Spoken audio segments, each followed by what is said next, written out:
والدین کی حیثیت سے آپ اپنے بچے کو پیدائش کے دن سے سمجھنا شروع کر دیتے ہیں۔ بلا شبہ ایک ذمہ دار والدین کی حیثیت سے یہ آپ کے لیے سب سے ضروری بات ہے۔ دانت کے درد کی تکلیف سے لے کر پیٹ کے درد تک اور نیپی بدلنے سے لے کر لڑک پھن کے مسائل تک بچوں کو سمجھنا ان کی بہتر پرورش کے لیے بہت ضروری ہے۔ آپ کا بچہ خاص شخصیات کا عامل ہے اور یہ خصوصیات ساری زندگی اس کے ساتھ رہتی ہے۔ آپ کا رویہ بچے کی شخصیات کے مطابق ہو، نہ کہ آپ اس کی شخصیات کو بدلنے کی کوشش کریں۔ بچے کی نفسیات کو سمجھنا ایک صبر آزما کام ہے۔ اس ویڈیو میں ہم آپ کو بتائیں گے کہ آپ کو اپنے بچے کے ساتھ دوستانہ تعلق قائم کر کے اسے سمجھنے میں مدد ملے گی۔ نمبر 1، مشاہدہ کیجئے۔ اپنے بچے کی مصروفیات پر نظر رکھیں۔ اس طرح آپ کو یہ جاننے میں مدد ملے گی بچہ کیسے کھیلتا ہے، کیسے کھاتا ہے اور کس طرح دوسروں سے بات چیت کرتا ہے۔ آپ کو اس کی بہت سی خوبیوں سے آگاہی ہوگی۔ مشاہدہ کیجئے کہ آیا آپ کا بچہ کس تبدیلیوں میں جلد رچ بس جاتا ہے یا وقت لیتا ہے۔ سارے بچے ایک جیسی خوبیوں کے عامل نہیں ہوتے۔ یاد رکھیں، ہر بچے کی الگ شخصیات ہوتی ہے۔ نمبر 2، بچے کے ساتھ دوست کی طرح پیش آئیں۔ اس طرح آپ کا بچہ آپ کے بہت قریب آ جاتا ہے، لیکن ساتھ ہی کچھ حدود کا خیال رکھیں۔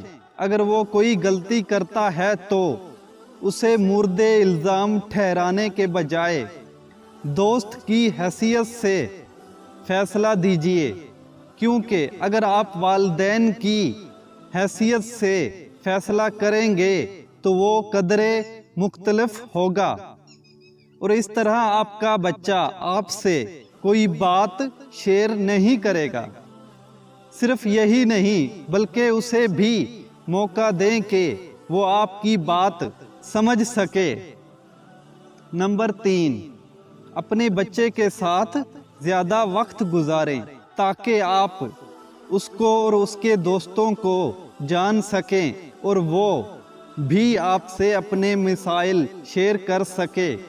آپ کتنے ہی مصروف ہوں، اسے تھوڑا وقت ضرور دیں تاکہ اسے پتہ ہو کہ آپ اس کی مدد کے لیے موجود ہیں۔ نمبر 4، بچے کو ذمہ دار بنائیں۔ اپنے بچے کو کم عمری ہی سے اس کی ذمہ داریوں سے آگاہ کریں۔ اگر وہ بغیر گرائے کپ میں دودھ نکالتا ہے یا کھیلنے کے بعد اپنے کھلونے واپس ڈبے میں رکھتا ہے تو یہ اس کے ذمہ دار ہونے کی نشانی ہے۔ اس کی حوصلہ افزائی کریں، اس کی تعریف کیجئے تاکہ وہ اور زیادہ شوق سے اپنا کام خود کرے۔ نمبر 5، اپنے بچے کی بات رد کرنے کے بجائے غور سے سنیں۔ اگر آپ اس سے متفق نہیں ہیں تو اسے اپنے خیالات سے آگاہ کریں۔ نمبر 6، اس پر الزام تراشی نہ کریں۔ اگر وہ کوئی غلطی کرتا ہے تو اسے بتائیں کہ اس نے جو کیا وہ صحیح نہیں تھا، لیکن آپ ابھی بھی اس سے محبت کرتے ہیں۔ نمبر 7، اپنے بچے کو پر اعتماد بنائیں۔ اس میں اعتماد پیدا کریں۔ اگر اس کا اسکول میں پہلا دن ہے تو اس سے اسکول کے بارے میں پوچھیں۔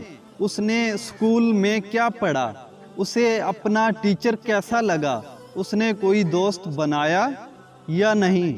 اس کا اعتماد بڑھائیں تاکہ وہ دوست بنانے کے ساتھ نئے اسکول کا بہتر انداز میں سامنا کر سکے۔ نمبر 8، گھریلو معاملات میں اس کی رائے لیں۔ اگر آپ گھر کے معاملات میں بچے سے رائے لیتے ہیں تو وہ اپنے آپ کو بہت اہم سمجھے گا اور زیادہ ذمہ دار بن جائے گا۔ گھر کی سیٹنگ ہو یا کمرے کو نئے سرے سے ترتیب دے رہے ہیں، اس میں اپنے بچے کی رائے لیں اور اس میں چھپے منصوبے پر غور کریں، بجائے اس کے کہ اس کی غلطیاں نکالیں۔ اس طرح آپ کے بچے میں اعتماد پیدا ہوگا اور قوت فیصلے میں بھی اضافہ ہوگا۔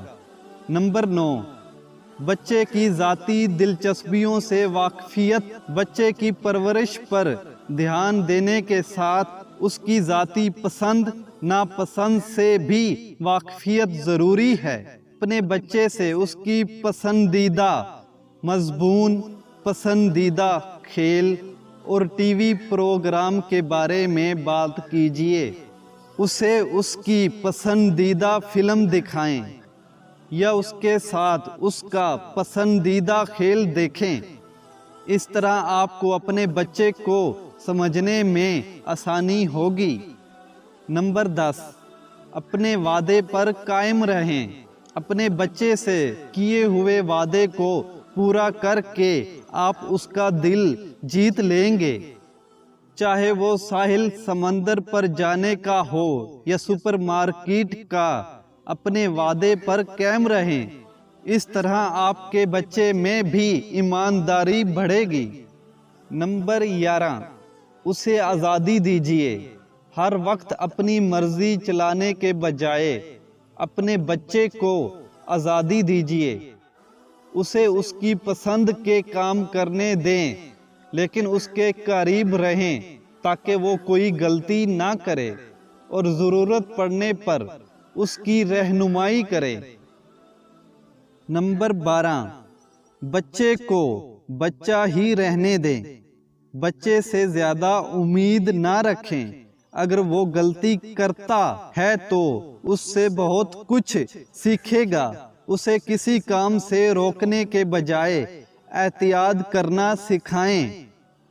معزز صارفین، بچے کی نفسیات سمجھنے کے بارے میں معلومات کہ کس طرح سے آپ نے اپنے بچے کی پرورش کرنی ہے۔